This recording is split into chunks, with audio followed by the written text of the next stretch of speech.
Ngayon po, kamusta na natin ang pag-aayos sa trapiko lalo't hindi lang ito ngayong araw, kundi hanggang Martes na isa pong weekday at may pasok po sa trabaho at sa ibang eskwelahan. So nasa linya po natin si MMDA Swift Traffic Action Group Commander Edison Bong Nebriha.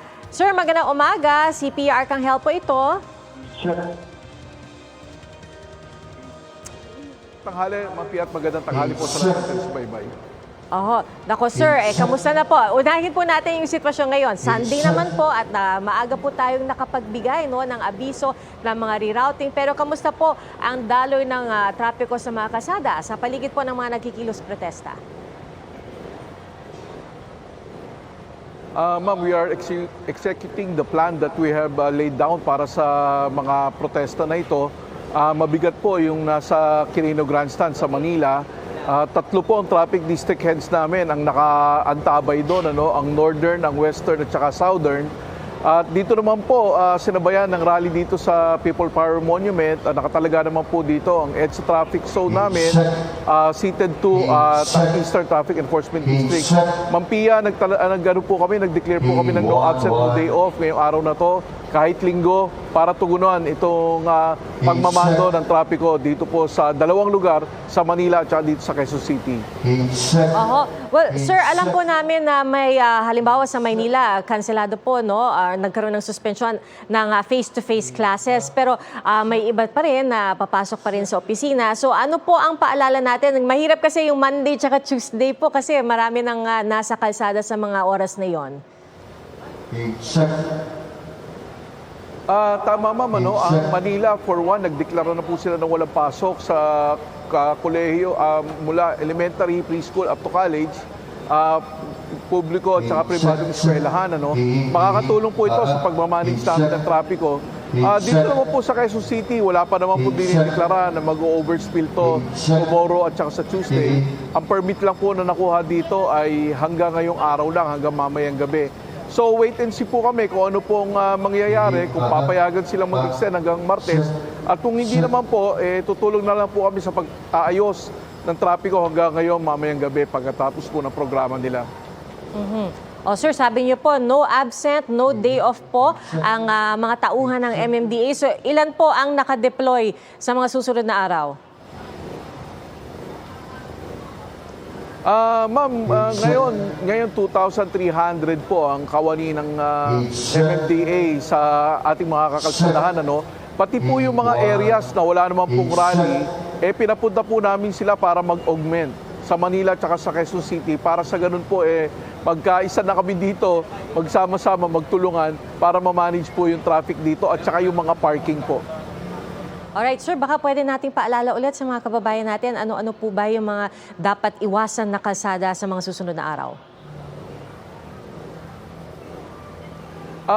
Well, pinapaalalahan na po natin ang ating mga kababayan sa Manila na umiwas po sa lugar ng Luneta.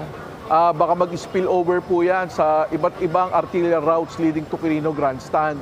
Ang pakiusap namin kung walang importanteng gagawin, manatili na lang po sa bahay at umiwas sa mga lugar na to. Yung mga kababayan naman natin dito sa Quezon City, alam po natin, kakasweldo lang kahapon at may mga mall sa area na to. Kung medyo pwedeng ipagpaliban na lang po muna para hindi po tayo ma-stuck sa traffic. Pero hanggang sa ngayon, sa kasalukuyan ngayon, Ma'am Pia, maluwag pa naman yung traffic, so everything is good. Sir, linawin lang po natin, may tuloy po ang number coding sa Monday and Tuesday? Ma'am, tuloy pa po, wala pa po dinideklara si Chairman Artes kung isususpin dito. Like what I've said, ang permit po na nakuha sa EDSA ay hanggang ngayong araw lang po. So kung mag-i-spill over po ito, wala pa po kaming knowledge at kung maabisuan po kami, magdidesisyon po ng suspension ng number coding will be Chairman Artes and it will depend on the data that will be given to him.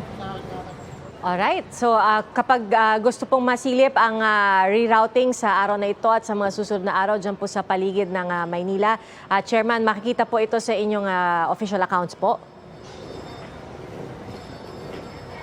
Tama, Ma'am Pia, actually, shinare na po namin yung advisory ng Manila, ng City of Manila at advisory po ng City Government ng Quezon City Nandiyan po sa Facebook page ng MMDA at sinare na rin po namin sa kanya-kanya namin mga Facebook page para for widest dissemination.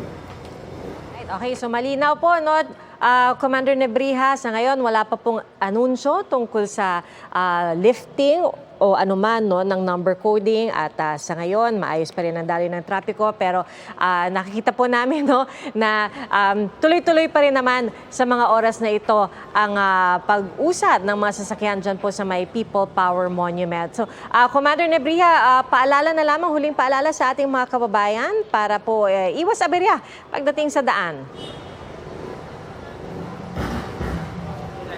Paalala po sa mga mapapadaan dito sa EDSA, lalo sa lugar ng Ortigas at saka People Power Monument sa White Plains. Kung pwede po, take alternate route sa looban po tayo. Take Mabuhay Lane if you're coming from Makati.